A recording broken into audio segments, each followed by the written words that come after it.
If you're watching this video, Windows 10 support has likely already ended, and you are probably wondering what you're gonna do. By the way, if you haven't upgraded to anything yet and you wanna stay on 10, you have actually one more year. If you log into your Microsoft account on your computer, you can apply for 1 extra year of end-of-life updates. But if you are willing to take the plunge and try something new, why don't you come along with me as I try CachyOS. Cachy is an operating system that I heard about from my friend. It's super fast. It's apparently very easy to install. And third and most importantly of all, you can tell people that I use ACHI, by the way. So this is my HTPC. It's an Alienware. It's got like 16 gigs of DDR4, a 1070, 6700K, really good specs for 10 years ago. But I'm gonna be completely wiping the operating system. I'm actually gonna be installing a new 2TB solid state in it because I want to play a few more games on here, and all that's on there is just like web browsing data, which I really don't care about it. So let's go ahead and crack this baby open. As much as people like to rip on Alienwares, I really like how easy they are to disassemble. Like, I've used an older R15 one before, I think that's what they're called, and just the way they put it together, again, not the cleanest setup, you can't really upgrade it a lot, but it's really nice to take apart.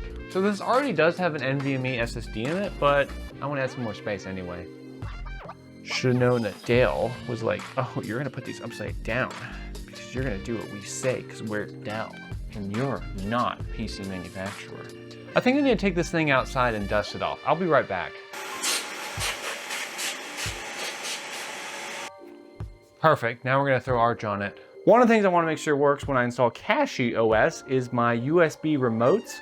We actually made a video about these if you wanna check it out on our channel on what we thought were the best ones. We might need to update it though, because I actually really enjoyed this one right here. It takes traditional AAA, it has the keyboard on back and then more of a traditional remote on front, and it works really nice. You can even turn off the computer this way. I think I pressed one of them. Okay, perfect. USB PNY, that's our to turn off secure boot, I suppose. Wow, operating system has blown me away so far. I love it, errors.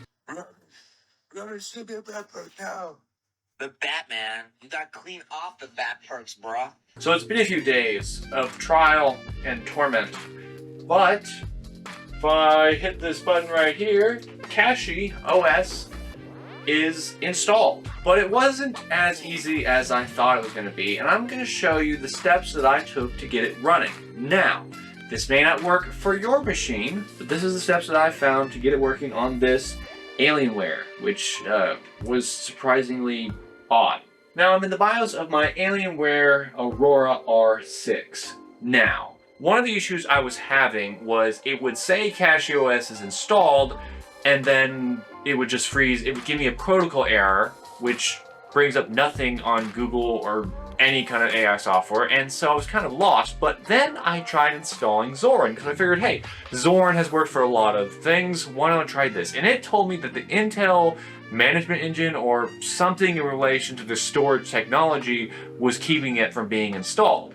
But that didn't really bring up anything either, but I saw something about ACHI versus RAID. Now, obviously, when you install Linux, you have to disable Secure Boot.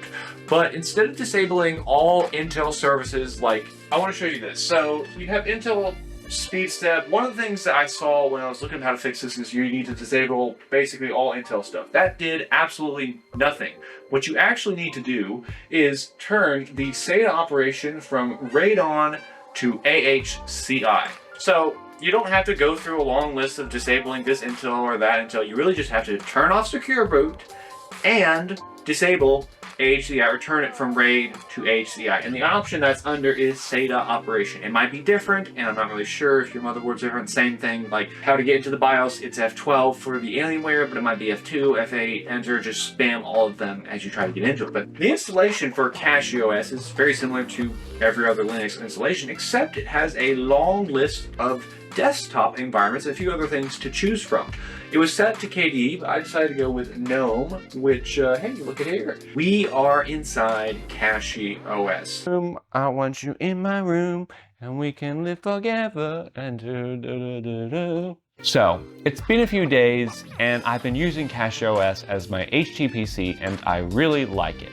Right off the bat, after I figured out those initial install issues with like the ACHI and RAID settings, of course, secure root off, everything was really great. The only issues I really had with it was with the desktop interface. And I chose GNOME because I wanted to try it because it's got that kind of Apple-esque feel and I wanted to try to make this into sort of like an Apple TV. But the thing about GNOME is it's extensions upon extensions. You want to have it to where you have a wallpaper that scrolls, extensions. You want the bar to stay up, extensions, which these are very powerful. I really like that, but some of the more basic features that are in or preloaded in like KDE or certain like Zorin, for instance, you have to set it up yourself, which is fine. I'm learning Linux. You know, this is a whole process since Windows 10 support is ending, is me learning how Linux works. I really do want to get more into it, and I think CachyOS is actually a pretty good place to start. It is, again, very fast. It recognized all my drivers. Again, the only issues I've had are with GNOME, and then I put in an external drive for my games, and for some reason Steam kept on giving me a read or a write error. And I tried a couple commands, didn't work. I'll figure it out later. It's got a 256 gigabyte NVMe in there, so I'll be good. And I'm actually gonna test gaming in a future video because right now, after all the little hassle it was to kind of set this up, I'm just enjoying it, being able to watch Plex, Jellyfin, listen to Spotify, and I also use FreeTube, which is a great app to check out. One of my final thoughts about Cachy is I haven't had to go into the terminal or console to do anything other than stuff related to like GNOME. For the operating system itself, it was very simple, very clean, everything just worked. I think CachyOS is a pretty good operating system if you want to start on Linux. Granted, again, like I've said, it doesn't have a lot of the niceties something like Zorin OS would have, especially if you're coming from Windows, but it's definitely not starting a normal, I guess, Arch install. So I know Cachy is based off of Arch, and I don't know a whole lot about Arch, but I do know it's quite difficult. Oh yeah, I forgot to mention the best part about this overall is that you could say I use Arch, by the way. Anyway, what are your thoughts on CachyOS? I've seen a lot of people talking about it. A friend told me about it, and I think it's a pretty neat project. I'd be interested to see what comes out more, because also one thing about Cachy is they have, of course, this desktop version, but then they have a version specifically for like Steam Decks, ROG Allies, something like that. So you could just flash your Steam Deck with that and run it on there, which is pretty cool. I wonder what the main difference would be, and if you've tried it, let us know down in the comments below. And if you have any other questions or some answers to these fixes that I've had, please let us know as well. And I'm also what you'd like to see with this computer going down the future. I do want to make a video dedicated to gaming. I also want to talk about maybe gaming on Zorin, because that was one operating system that I tried that, you know, it actually revealed some of the issues like with the Intel Management Engine and stuff like that. It helped me fix what was going on with this, but I do want to make a video dedicated to gaming on Zorin. So again, any ideas like that, let us know down in the comments below, and we'll catch you next time.